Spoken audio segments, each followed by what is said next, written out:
राधे राधे सभी को। तो दोस्तों आज अपने इस वीडियो में जो टॉपिक करेंगे वो है राज्य मानवाधिकार आयोग। और इससे पहले जो अपनों ने किया है राजस्थान लोक सेवा आयोग। देखो राजस्थान लोक सेवा आयोग से हर बार क्वेश्चन आता ही आता है, तो फिक्स है भाई। राजस्थान लोक सेवा आयोग हो गया, राज्य मानवाधिकार आयोग हो गया, तो ये फिक्स है, यहाँ से क्वेश्चन आते हैं तो अच्छे से पढ़ना चाहिए इसको।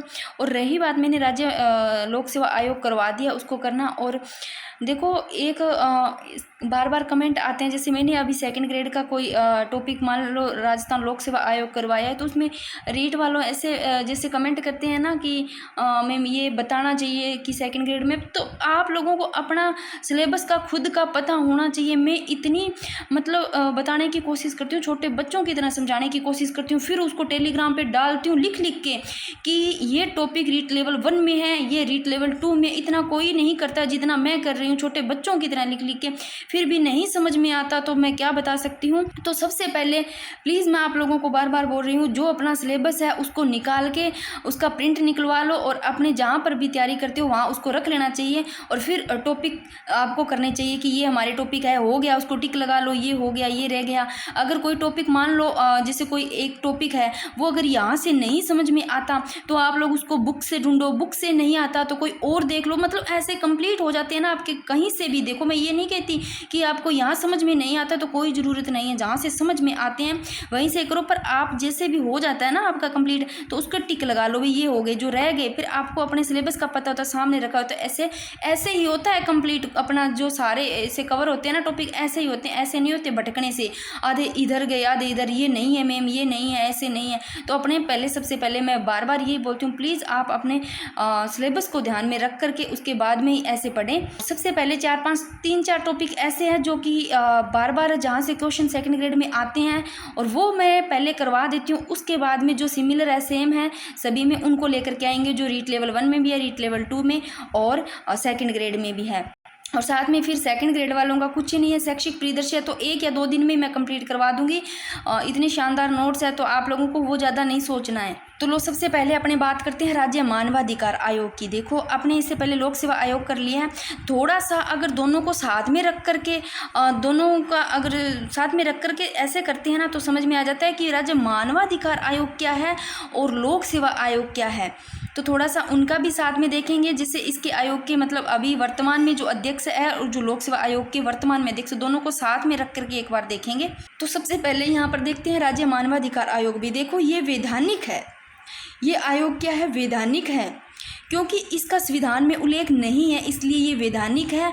और सांविधिक निकाय भी है, क्योंकि इसका संविधान में उल्लेख नहीं है, तो भाई ये उस स्वायत्त निकाय भी है, ध्यान रखना। तो वैधानिक है और सांविधिक निकाय भी है और एक स्वायत्त निकाय, यह ध्यान रखना भाई। तो यहाँ से सीधा सीधा क्वेश्चन पूछ लिया जाता है। अब मैं थोड़ा सा आप लोगों को उसमें दिखा देती हूँ, जो अपने राजस्थान लोक सेवा आयोग के इससे पहले, इसमें देखो ये संवैधानिक निकाय है, ये संवैधानिक निकाय है। और जो अपने राजस्थान मानवाधिकार आयोग कर रहे हैं, राज्य मानवाधिकार आयोग, वो क्या है, वो वैधानिक है, यानी कि सांविधिक निकाय है वो, उसका संविधान में उल्लेख नहीं है। इसका थोड़ा ध्यान रखना दोनों का। अपने राज्य मानवाधिकार आयोग कर रहे हैं, इसका भाई यहाँ से सीधा क्वेश्चन आता है, क्या ये वैधानिक निकाय है या संवैधानिक निकाय है। तो ये वैधानिक निकाय है, यानी कि सांविधिक निकाय है, याद रखना। और जो मानवाधिकार संरक्षण अधिनियम 1993 की धारा कौन सी, 21 के अनुसार राज्य में स्थापित किया गया, भी ध्यान रखना, गठनधारा। अब क्वेश्चन जहाँ में ना इसके बाद में क्या है, नाइट को इसी के ही टेलीग्राम पे क्विज करेंगे अपने, देखते हैं। और जो मैं क्वेश्चन करवाती हूँ ना, वो ऐसे समझो क्विज में कि वो बार बार क्वेश्चन आ रहे हैं और वहाँ से आते हैं, तो उनको हल्के में नहीं लेना उन क्विज को। तो देखो जब आप लोग ऐसे ध्यान रखना, जब 1993 आता है ना, ऑप्शन में देख लेना, वीर मानवाधिकार संरक्षण अधिनियम 1993 की बात की गई है कि धारा कौन सी, धारा 1993 से धारा 21 कनेक्ट करो, याद रह जाएगा। तो धारा 21 के अनुसार राज्य में स्थापित किया गया भी राज्य मानवाधिकार संरक्षण आयोग, ये क्वेश्चन इंपॉर्टेंट है। फिर गठन धारा 21 में, ठीक है भाई। अधिनियम की बात करते हैं, तो अधिनियम ये देखो कौन सा है, गठन धारा 21 में अधिनियम देखो, मानव संरक्षण अधिनियम 1993, ये याद हो गया। अब देखो दूसरा क्वेश्चन एक तैयार हो गया, यहाँ से फिक्स है, थोड़ा सा ही टॉपिक है, जितने क्वेश्चन है वो फिक्स है और वहीं से क्वेश्चन पूछ लिए जाते हैं, तो आप लोगों को ऐसे ध्यान में रखना चाहिए। आगे देखो राजस्थान राज्य मानवाधिकार आयोग की संरचना की बात करते हैं, ये पूछा गया, देख लो 2022 में पूछा गया है। तो यह आयोग क्या एक बहुसदस्यीय निकाय है भाई। बहुसदस्यीय मतलब इसमें एक नहीं है, बहुत सारे। इसमें देखो, इसकी बात करते हैं, इसमें गठन के समय तो 1999 में तो कितने थे, 1 अध्यक्ष और 4 सदस्य। ये ध्यान रखना, गठन के समय तो 1999 में जब गठन होता है तब देखो 1 अध्यक्ष और 4 सदस्य होते हैं। तो राज्य मानवाधिकार आयोग का गठन किया गया था, देख लो भी 18 जनवरी 1999 में, यानी कि जब अध्यादेश के द्वारा किया गया था। और जो कार्य प्रारंभ करता है वो 23 मार्च 2000 में, ये भी देखेंगे, लिखा हुआ है सारा। तो पता चल गया बहुसदस्यीय है भाई। राज्य मानवाधिकार आयोग क्या है, यह बहुसदस्यीय। बस इतना ध्यान रखना, ये वैधानिक निकाय है, ठीक है, यानी कि सांविधिक निकाय या वैधानिक है।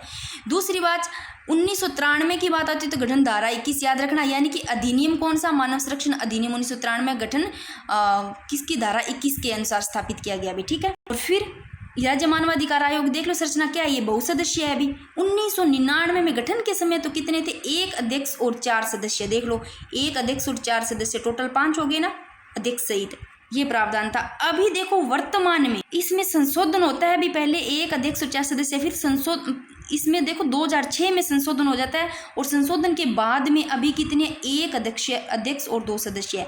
अभी टोटल 3 है अध्यक्ष के सहित, 1 अध्यक्ष है जिसमें से 2 सदस्य है। इनका प्रावधान है, ये भी पूछा गया 2022 में, तो ये इंपॉर्टेंट है, लगा लो। राज्य मानवाधिकार आयोग में पूछ लिया जाता है, वर्तमान में 1 अध्यक्ष 2 सदस्य है, जो कि 2006 में संशोधन किया गया। अब मैं थोड़ा सा आप लोगों को लोक सेवा आयोग पे लेके जाती हूँ। ये देखो, ये राजस्थान लोक सेवा आयोग है, ये भी बहुसदस्यीय आयोग है, दोनों ही बहुसदस्यीय आयोग है, क्योंकि इसका आरंभ में तो कितने थे, देखो राजस्थान लोक सेवा आयोग की बात करें, आरंभ में 1 अध्यक्ष 2 सदस्य से, टोटल 3 थे, यानी कि अध्यक्ष सहित 3, और वर्तमान में 8 है भाई, 2011 में बढ़ा दिए गए। वर्तमान में कितने कर दिए, 1 अध्यक्ष और 7 सदस्य, इस अध्यक्ष के सहित 8 हो जाते हैं, ठीक है। दोनों में अपने अंतर करके कर रहे हैं, तो इसे भूलते भी नहीं है। हो गया इतना, आगे चलो। अभी वर्तमान में राज्य मानवाधिकार आयोग के अध्यक्ष गंगाराम मूलचंदानी। अब कैसे याद करोगे, दोनों में आप लोगों का कंफ्यूजन कभी मतलब ऐसे दूर भी हो जाएगा, कभी आप लोग ऐसे कंफ्यूज नहीं होगे, मैं बताती हूँ। एक तो है राज्य मानवाधिकार आयोग, ठीक है, और एक अपने पढ़ के आए राजस्थान लोक सेवा आयोग। तो भाई लोक सेवा आयोग है तो अभी नए बने, पता चल जाएगा UR साहू है, मैं आपको वहीं लेके जाती हूँ। ये लो भाई, ये है राजस्थान लोक सेवा आयोग के वर्तमान अध्यक्ष उत्कल रंजन साहू, यानी कि UR साहू। और इनसे पहले जो कार्यवाहक अध्यक्ष थे, मतलब वो थे कैलाश चंद मीणा, कार्यवाहक पर रह चुके थे भाई ये। तो आप लोगों को वो याद रहिएगा, राजस्थान लोक सेवा आयोग के अभी बनाएंगे तो आ सकता है, करंट का क्वेश्चन है ये सारे ही। तो देखो अभी वर्तमान राज्य मानवाधिकार, आप ऐसे लो, मानवाधिकार का वर्तमान में कैसे याद रखोगे, मानव है भाई, मानव इंसान है, गंगाराम, मानव का ही नाम लग रहा है, मानव गंगाराम, एक बहुत मतलब है तो सारे मानवों के नाम, परंतु ये मानव की बात करें, मानवाधिकार, मानव देखो गंगाराम, गंगाराम भाई मानव का नाम लग रहा है, तो आप लोगों को जब भी मानवाधिकार याद आएगा तो गंगाराम आपको याद आ जाएगा, गंगाराम मूलचंदानी, ठीक है। ये मानवाधिकार, ये वर्तमान के देख, ये सारे सिलेक्टेड क्वेश्चन ही मानो आप लोग, और शॉर्ट नोट्स है, और यहाँ से क्वेश्चन आ जाएगा। फिर राज्य मानवाधिकार आयोग के गठन की बात करते हैं, गठन किया गया। देखो राज्य मानवाधिकार आयोग का गठन किया जाता है 18 जनवरी 1999 को अध्यादेश के द्वारा, ठीक है ना। और फिर अगर बात करते हैं कार्य प्रारंभ कब करता है, तो 23 मार्च 2000 को कार्य प्रारंभ करता है, और इसका मुख्यालय जयपुर में, यहाँ से क्वेश्चन पूछा गया 2023 में पूछ लिया गया। तो राज्य मानवाधिकार आयोग का मुख्यालय जयपुर भाई, ठीक है। मानव है जो गंगाराम, ऐसे लो, वर्तमान में वो जयपुर रहता है, ऐसे ले लो, कुछ भी कनेक्ट कर लो, तीनों चीज़ याद रह जाएगी। तो मुख्यालय जयपुर में, और कार्य प्रारंभ ऐसे लो, कार्य प्रारंभ पूरा 2000 में, कार्य प्रारंभ मानव का पूरा 2000 में, 23 मार्च 2000 में याद रह जाएगा। फिर देखो राज्य मानवाधिकार आयोग का गठन अध्यादेश के द्वारा 1999, याद रखना, गठन 18 जनवरी 1999 में, कार्य प्रारंभ 23 मार्च 2000 में। बार बार इसलिए बता रही हूँ कि क्लास में याद हो जाए, ये रिवीजन क्लास समझो, याद हो जाएंगे। फिर देखो राज्य मानवाधिकार आयोग का अध्यक्ष है, उसका कार्यकाल कितना होता है भैया, अध्यक्ष सदस्य इनके कार्यकाल देखो, इनके कार्यकाल है ना 3 वर्ष या फिर 70 वर्ष।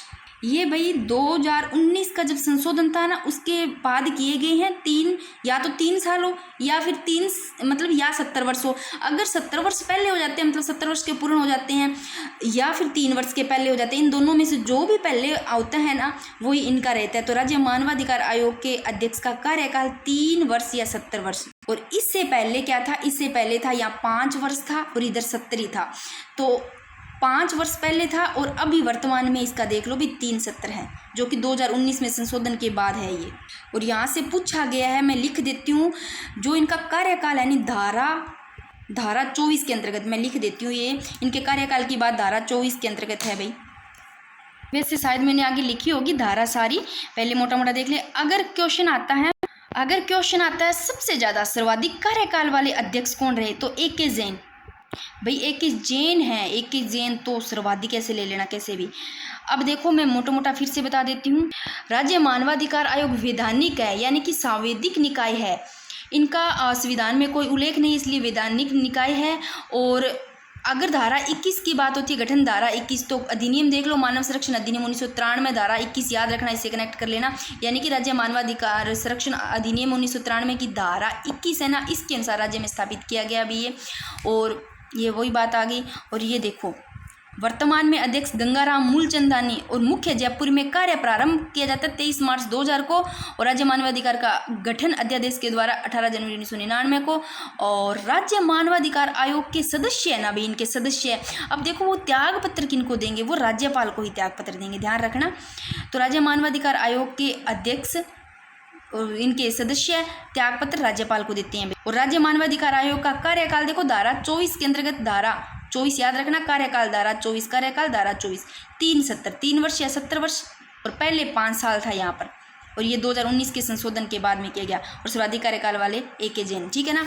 और ये हो गया, ये बहुसदस्यीय ही है भाई, क्योंकि आयोग बहुसदस्यीय होने है, क्योंकि इसमें देखो अभी वर्तमान में कितने, 1 अध्यक्ष और 2, याद रखना 3 है टोटल अध्यक्ष सही 3, 1 + 2, 1 + 2, 1 अध्यक्ष 2 सदस्य वर्तमान में 2006 के संशोधन के बाद में। और इससे पहले देखो यहाँ पर इसका डबल कर दो, अभी वर्तमान में 1 + 2 है ना, तो इस अध्यक्ष को तो 1 ही रखो, और सदस्य पहले 4 थे, अभी इसका हाफ कर दो, वर्तमान में 2 हो गए, याद रह जाएगा ऐसे। आगे देखो भाई पेज नंबर 2 पे देखो, ये वही बात आ गई, सदस्य प्रारंभ में 1 + 4 थे, 1 अध्यक्ष 4, अब एक अध्यक्ष ही रखो मानवाधिकार में, इसके हाफ कर दो यानी कि 2 सदस्य, वर्तमान में ये है भाई। और गठन देखो 18 जनवरी 1999 को मानवाधिकार आयोग का गठन होता है, और कार्य प्रारंभ करता है अभी 23 मार्च 2000 को कार्य प्रारंभ करता है। और राज्य मानवाधिकार आयोग के अब तक के अध्यक्ष देख लो भी, एक जगह मैंने अब तक के अध्यक्ष लिख रखे, देखो कांता कुमारी भटनागर, जस्टिस कांता कुमारी भटनागर है, ये पहले अध्यक्ष है भाई, जो महिला है, ठीक है ना। तो राज्य मानवाधिकार आयोग की जो पहली अध्यक्ष है वो कांता कुमारी भटनागर, जो महिला है भाई पहली। फिर देखो सेकंड नंबर पे जस्टिस सैयद सगीर अहमद, दूसरे है सैयद सगीर अहमद, और तीसरे है नरेंद्र कुमार जैन, चौथे है प्रकाश भाटिया, गोपाल कृष्ण व्यास, और अभी वर्तमान में देखो न्यायमूर्ति गंगाराम मूलचंदानी, याद रखना काफ़ी इंपॉर्टेंट है, पूछा जा सकता है। तो जो करंट से क्वेश्चन होते हैं वो पूछे जाते हैं। तो राज्य मानवाधिकार आयोग के अब तक के देख लो कितने हैं भाई, अब तक के इतने ही हैं। पहले तो सबसे पहले कांता कुमारी आई भाई भटनागर, लेडीज़ है, ठीक है ना। फिर सेकेंड नंबर पर सैयद सगीर अहमद, थर्ड नंबर पर नगेंद्र कुमार जैन, और चौथे नंबर पे देखो प्रकाश भाटिया, फिर गोपाल कृष्ण व्यास, फिर गंगाराम मूलचंदानी, गै से है, इससे पहले गै से याद रखना गोपाल कृष्ण व्यास, याद हो गए। अब चलते हैं इनकी नियुक्ति भी, राज्य मानवाधिकार आयोग की अपने बात करें, इनकी नियुक्ति देखो कौन करते हैं, अध्यक्ष सदस्यों की राज्यपाल द्वारा इनकी नियुक्ति होती है। परंतु राज्यपाल है ना अकेले नहीं करेंगे, नियुक्ति राज्यपाल करेंगे, परंतु जो मुख्यमंत्री है ना इनकी अध्यक्षता में गठित समिति की सिफारिश पर करेंगे भाई। ये देखो यहाँ इन सदस्यों से क्वेश्चन 2022 में पूछा गया है, और ये चीज़ ध्यान रखना काफ़ी इंपॉर्टेंट है। राज्य मानवाधिकार आयोग समिति के सदस्य, ये देखो नियुक्ति हेतु चयन समिति, यानी कि कौन कौन होती है, देखो नियुक्ति हेतु चयन समिति है भाई, ये सारे इंपॉर्टेंट है, 2018 में क्वेश्चन पूछा गया है। एक चीज़ ध्यान रखना, इस समिति का जो अध्यक्ष होता है ना, अध्यक्ष वो तो होता है मुख्यमंत्री CM है ना, वो अध्यक्ष होगा भाई, याद रखना। तो इसमें मुख्यमंत्री सहित 4 इसके सदस्य होते हैं भाई, मुख्यमंत्री सहित होंगे, मुख्यमंत्री तो अध्यक्ष हो गया, फिर एक गृह मंत्री होगा यानी कि राज्य का गृह मंत्री होगा, और विधानसभा का अध्यक्ष होगा, और विधानसभा में विपक्ष का नेता होगा। तो याद रखना मुख्यमंत्री तो अध्यक्ष होगा, विधानसभा अध्यक्ष, गृह मंत्री, विपक्ष के नेता, ये हो गए विपक्ष के नेता। और ये चीज़ थोड़ी सी मैंने इसलिए यहाँ पर लिखी है कि जो कुछ राज्य ऐसे जिन राज्यों में द्विसदनात्मक विधानमंडल होता है ना, यानी कि जहाँ विधानसभा और विधान परिषद यानी कि दोनों ही होते हैं। ये देखो विधानसभा विधान परिषद जहाँ दोनों ही होते हैं, यानी कि जहाँ पर द्विसदनात्मक विधानमंडल होता है, दोनों ही होते हैं, वहाँ पर क्या होती है, द्विसदनात्मक विधानमंडल होता है भाई। उनमें क्या होगा, जहाँ द्विसदनात्मक विधानमंडल होगा वहाँ पर इस समिति में इन चार के स्थान पर क्या हो जाएंगे, वहाँ 6 हो जाएंगे, 6 सदस्य होते हैं, इतना ध्यान रखना। देखो यहाँ राज्य मानवाधिकार आयोग में नियुक्ति हेतु चयन समिति टोटल 4 है, इस अध्यक्ष या मुख्यमंत्री सहित। देखो मैं यहाँ पर ये लिख देती हूँ, एक तो भाई ये हो गया, ठीक है ना, ये अध्यक्ष हो गए, ये प्लस ये 3 सदस्य हो गए, ठीक है ना, यहाँ लिख लो सदस्य, यानी कि ये एक अध्यक्ष हो गया मुख्यमंत्री, इस अध्यक्ष सहित ये 3 सदस्य, टोटल 4 हो गए। अगर बात करें यानी कि जिन राज्यों में द्विसदनात्मक विधानमंडल है, यानी कि जहाँ विधान परिषद भी है और विधानसभा है, वहाँ पर इन 4 की जगह क्या हो जाएंगे, वहाँ 6 हो जाएंगे। यानी कि एक विधान परिषद का सभापति और एक विधान परिषद में विपक्ष का नेता, ये दोनों शामिल होंगे। ये देखो जहाँ विधान परिषद है, यानी कि विधान परिषद है जहाँ पर उनका सभापति भी होगा, और जहाँ विधान परिषद है उसका विपक्ष का नेता भी होगा, तो सभापति और विपक्ष का नेता ये दोनों ही वहाँ शामिल होते हैं भाई। ये कहानी समझ में आ गई, क्योंकि ये चीज़ समझ में नहीं आती हर किसी के। मैंने अपनी तरफ से पूरी कोशिश की है कि नियुक्ति हेतु चयन समिति अपने को 4 ही ध्यान रखने हैं। मुख्यमंत्री है एक जो कि अध्यक्ष है, सीएम क्या है, अध्यक्ष है, इस अध्यक्ष सहित ये 4 सदस्य टोटल हो गई। और मैंने यहाँ पर आप लोग नोट लगा करके ये चीज़ लिख सकते हो, यानी कि जिन राज्यों में जहाँ पर द्विसदनात्मक विधानमंडल होता है, यानी कि जहाँ विधानसभा और विधान परिषद दोनों ही होते हैं, वहाँ पर इन 4 की जगह 6 हो जाते हैं बस। ये वाला पेज काफ़ी इंपॉर्टेंट है, बहुत ज़्यादा इंपॉर्टेंट है। देखो अब धारा 22, धारा 21 हमने पढ़ ली है। धारा 21 में क्या था, राजस्थान मानवाधिकार आयोग है ना भी, एक तो ये वैधानिक निकाय है, और जो मानवाधिकार संरक्षण अधिनियम कौन सा बताया था, मैंने बताया था 1993 में, उसकी धारा 21 के अनुसार राज्य में स्थापित किया गया भाई। ये राज्य मानवाधिकार धारा 21 हो गया, जहाँ 1993 में आए उसको धारा 21 को कनेक्ट कर लेना। फिर धारा 22 में क्या है, इंपॉर्टेंट है, पूछा गया सेकंड ग्रेड में भी, पीटीआई में भी, दोनों में पूछा गया, देख लो। यानी धारा 22 में नियुक्ति, याद रखना, धारा 22 में नियुक्ति, और धारा 23 में त्याग पत्र व हटाने की प्रक्रिया। मैं एक बार सीधी सीधी धारा बता रही हूँ, धारा याद रखो। धारा 22 में क्या है, नियुक्ति, धारा 22 में नियुक्ति, धारा 23 में त्याग पत्र व हटाने की प्रक्रिया। यानी कि त्याग पत्र किनको देते हैं, देखो त्याग पत्र देते हैं ये राज्यपाल को, ध्यान रखना। और हटाते कौन है भाई, हटाएंगे राष्ट्रपति साहब। त्याग पत्र राज्यपाल को देंगे, हटाते कौन है, राष्ट्रपति, ये ना कि राज्यपाल हटाते हैं। इस चीज़ का ध्यान रखना, खास करके राज्यपाल नहीं हटाते हैं, राष्ट्रपति साहब हटाते हैं, राष्ट्रपति साहब है। त्याग पत्र राज्यपाल को देते हैं, तो ये त्याग पत्र हटाने की दोनों की प्रक्रिया धारा 23 में, तय से त्याग, तय से 23, त्याग 23 याद रह जाएगा, त्याग पत्र के साथ में हटाना जोड़ देना। फिर धारा 22 नियुक्ति।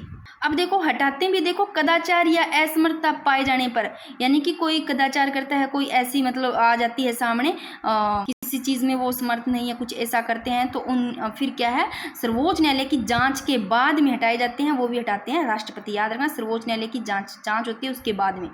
चीज़ ध्यान हो गई होगी, क्योंकि ये अपने पढ़ लेते हैं, काफ़ी बहुत सारा पढ़ लेते हैं, और बुक्स में ऐसा लिखा होता है समझ में नहीं आती। इस तरह शॉर्ट नोट्स भी बना सकते हो, और ऐसे शॉर्ट नोट्स से समझ में भी आ जाती है सारी चीज़। तो धारा 22 में नियुक्ति। अब नियुक्ति की बात करते हैं, तो राज्य मानवाधिकार आयोग के अध्यक्ष हो गए और सदस्य, इनकी नियुक्ति देखो, नियुक्ति एक चयन समिति की सिफारिश पर करते हैं राज्यपाल द्वारा। तो नियुक्ति भी भाई साहब देखो राज्यपाल कर रहे हैं, ठीक है ना। इनके अध्यक्ष और सदस्यों की नियुक्ति भी कौन कर रहे हैं, चयन समिति के सिफारिश पर राज्यपाल द्वारा की जा रही है, तो नियुक्ति भी राज्यपाल, और त्याग पत्र भी राज्यपाल को देंगे, और हटाते राष्ट्रपति साहब ना कि राज्यपाल। ये चीज़ समझ में आ गई। अब बात करते हैं कार्यकाल। अब कार्यकाल में धारा बताया है मैंने, धारा 24 में भी कार्यकाल किस में है, धारा 24 में। धारा 22 नियुक्ति, धारा 23 त्याग पत्र हटाने की प्रक्रिया, धारा 24 में क्लास में याद करवा दूंगी, फिर क्वेश्चन करके देना, इसकी क्विज करके देखना, सारे सही भी हो जाएंगे। तो देखो कार्यकाल धारा 24 में।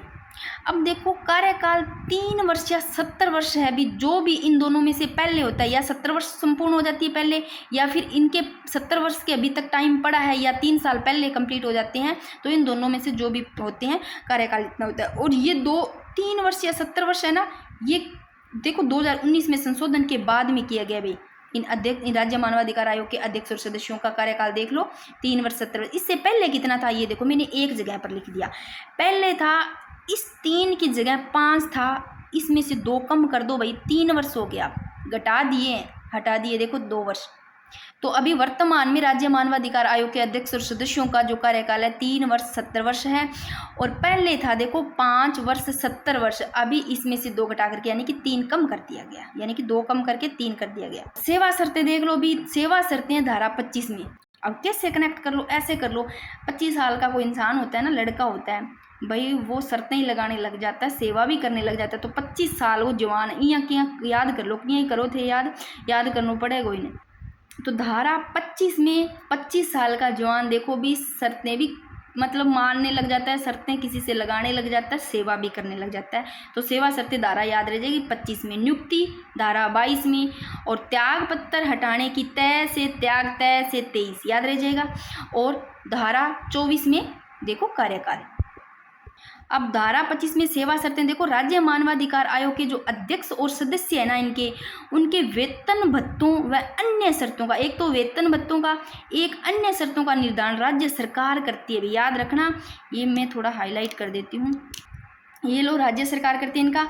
सेवा शर्तों में याद रखना अलाभकारी परिवर्तन, भाई अलाभकारी परिवर्तन नहीं होगा, यानी कि जो इनके अध्यक्ष और सदस्य है ना, उनके कार्यकाल के दौरान जो सेवा शर्तें में किसी भी प्रकार का अलाभकारी परिवर्तन नहीं किया जा सकता। भाई याद रखना, ये चीज़ ध्यान रखना।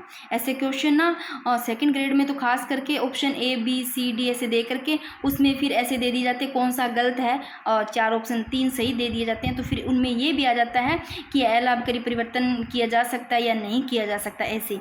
फिर एक में धारा 25 ऐसे डाल दी जाती है, फिर एक में ऐसे डाल दिया जाता है राज्य मानवाधिकार आयोग के अध्यक्ष और सदस्यों के वेतन भत्ते अन्य शर्तों का निर्धारण क्या राज्य सरकार करती है, ऐसे ऑप्शन में कोई और दे दिया जाता है। आयोग के अध्यक्ष को वेतन, ये चीज़ थोड़ा सा ध्यान समझने वाली है कि आयोग के अध्यक्ष है ना, उनको वेतन, आयोग के अध्यक्ष को तो वेतन देखो उच्च न्यायालय है ना, उसमें जो मुख्य न्यायाधीश है उसके समान मिलेगा।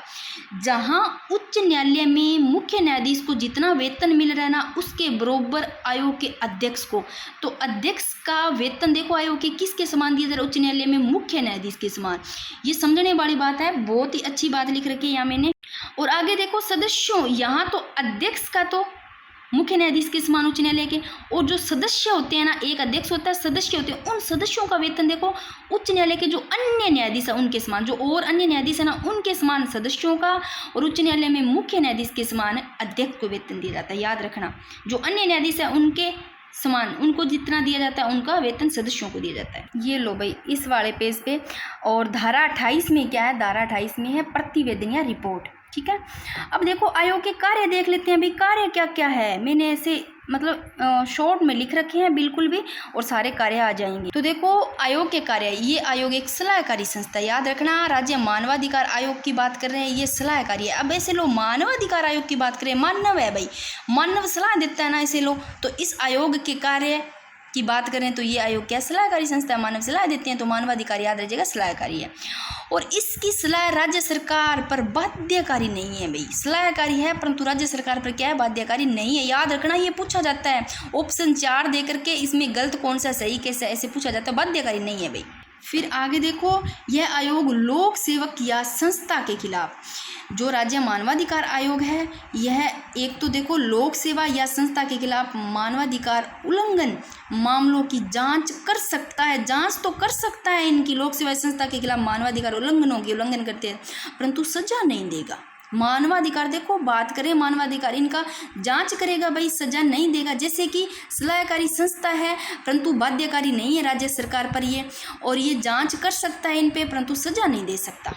और राज्य की जेलों व बंदी गृह की स्थिति का निरीक्षण कर सकता है भाई, और राज्य सूची व संवर्ती सूची के विषयों पर मानवाधिकार उल्लंघन मामलों की जांच कर सकता है भाई। याद रखना, राज्य सूची और संवर्ती सूची के विषयों, इन दोनों पर ही विषयों पर मानवाधिकार उल्लंघन मामलों की जांच कर सकता है। ध्यान रखना, राज्य सूची और संवर्ती सूची दोनों ही। अब थोड़ी सी कार्य प्रणाली देख लेते हैं। आयोग की कार्य प्रणाली देखो, सैन्य संबंधी मामलों है, या तो सैन्य संबंधी मामले याद रखना, या 1 साल से भी पुराने मामले उनकी जाँच नहीं, ठीक है ना।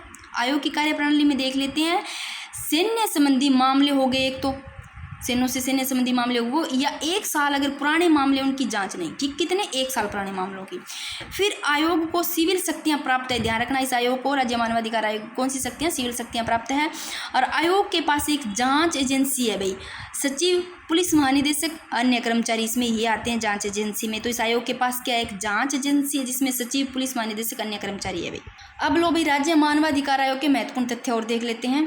प्रथम अध्यक्ष मैंने बता दिया, राज्य मानवाधिकार का या तो प्रथम अध्यक्ष पूछा जाता है या फिर वर्तमान में, इन दोनों को अच्छे से याद रखना चाहिए। कोई भी किसी भी चीज़ का हो तो पहले अध्यक्ष और वर्तमान दोनों को तो अच्छे से याद ही कर लेना चाहिए, कंठस्थ याद कर लेना चाहिए भाई। तो प्रथम अध्यक्ष मानवाधिकार की कांता भटनागर है, अभी महिला है ये पहली, और जो इनका देख लो भी कब तक रहता है, 23 मार्च 2001 से लेकर के 11 अगस्त 2000 तक रहता है इनका कार्यकाल। फिर देखो वर्तमान अध्यक्ष मैंने बता दिया, वर्तमान अध्यक्ष गंगाराम मूलचंदानी, मानव है, मानव गंगा है भाई, गंगाराम मूलचंदानी याद है। इनसे पहले कौन थे, गोपाल कृष्ण व्यास थे भाई। अभी वर्तमान में गंगाराम गए, मैंने पहले बताया था ना, गंगा गए से गंगा, गंगा से गए से ऊपर रखना गंगाराम, गोपाल कृष्ण व्यास। तो ये यहाँ से ये पूछा गया था पहले 2018 में पूछा गया था यहाँ से कि अभी वर्तमान में कौन है राज्य मानवाधिकार, क्योंकि बनता है यहाँ से वर्तमान का पूछा जाता है। तो अब आप लोगों को ये याद होना चाहिए, वर्तमान में मानवाधिकार आयोग के गंगाराम मूलचंदानी, और इससे पहले पूछ लिया जाता है तो गोपाल कृष्ण व्यास, ये दोनों याद होने चाहिए। और सर्वाधिक कार्यकाल किनका रहता है, एक जैन का, जैन साहब भाई, जैन साहब है तो ज़्यादा कार्यकाल किया गया इसे ले लेना, ठीक है ना। ये अध्यक्ष थे भाई NK जैन, यानी कि इनका अगर पूरा नाम आ जाता है तो नगेंद्र कुमार, याद रखना नगेंद्र कुमार जैन, ठीक है ना। नाग ऐसे लो भाई, नाग है, नगेंद्र ऐसे लो, सर्वाधिक होगा भाई गंगाराम इसका अध्यक्ष है जो सर्वाधिक कार्यकाल रहने वाले राज्य मानवाधिकार आयोग की बात करें अपने इनके अध्यक्ष। और अगर पूछ लिया जाता है न्यूनतम कार्यकाल किनका रहा है, तो जो पहली थी भाई देखो, पहली महिला थी है ना, प्रथम अध्यक्ष यही थी महिला, कांता भटनागर, इनका रहता है भाई, कम रहता है। न्यूनतम को हिंदी में बोलते हैं कै कम, न्यूनतम को कम, कैसे कांता भटनागर का था, ये भी अध्यक्ष। और सर्वाधिक कार्यकाल किनका रहता है, जो सदस्य थे भी सर्वाधिक कार्यकाल वाले, पुखराज सिक्की, सीरवी है भाई, सिक्की मैंने इसे लिख रहा है, सीरवी याद रखना, इनका 7 वर्ष तक रहता है। और एक चीज़ ध्यान रखना भाई, जो मानवाधिकार आयोग है ना, इसके अगर अध्यक्ष का, राज्य मानवाधिकार आयोग का अगर अध्यक्ष का पद रिक्त हो जाता है तो फिर क्या करते हैं, राज्यपाल है ना, जो अन्य सदस्य थे ना, उनमें से किसी एक को कार्यवाहक अध्यक्ष बना सकते हैं भाई। अगर पद रिक्त हो गया है नहीं भी, ठीक है ना, अध्यक्ष, तो भाई थोड़े टाइम के लिए मतलब वहाँ कार्य करने के लिए उनको कार्यवाहक बना सकते हैं, कौन, राज्यपाल बना सकते हैं, इस चीज़ का ध्यान रखना। और न्यूनतम कार्यकाल देखो, अगर न्यूनतम कार्यकाल अध्यक्ष की बात की जाती है तो अध्यक्ष कांता भटनागर थी, अध्यक्ष में कम कांता भटनागर का रहता है। और न्यूनतम कार्यकाल सदस्य में किन का रहता है, नए से न्यूनतम, नए से नमो नारायण मीणा, इसे रहना 1 वर्ष भाई। न्यूनतम की पूछ रहे हैं सदस्य की, इसका तो ऐसे ही नमो नारायण हो गया, बिल्कुल ही कम रही, ऐसे कनेक्ट कर लेना, ये पूछ लिया गया 2022 में। अब देख लो ये काफ़ी इंपॉर्टेंट है, ये बात आ गई, राज्य मानवाधिकार आयोग के अध्यक्ष का पद रिक्त होने पर, ये 2019 में से पूछा गया क्वेश्चन यहाँ से कि अगर राज्य मानवाधिकार आयोग है, अगर किसी अध्यक्ष का पद रिक्त हो जाता है भाई, ठीक है ना, वहाँ अध्यक्ष नहीं है, उस अध्यक्ष का पद रिक्त हो गया किसी कारणवश से, कैसे भी, तो उस रिक्त पद है उस पर राज्यपाल है ना, जो बाकी के सदस्य है उन सदस्यों में से किसी एक को उस टाइम के लिए, जब तक ना बने तब तक कार्यवाहक अध्यक्ष नियुक्त करता है भाई, ये चीज़ ध्यान रखना। तो भाई अपना ये हो जाता है टॉपिक, और यहाँ पर बिल्कुल शॉर्ट, इतने शानदार है, आपको याद भी हो सकते हैं। अगर याद होते हैं तो आप लोग बताना भी याद हो गए क्लास में ही, मैं कोशिश करती हूँ क्लास में याद करवाने की हो जाए।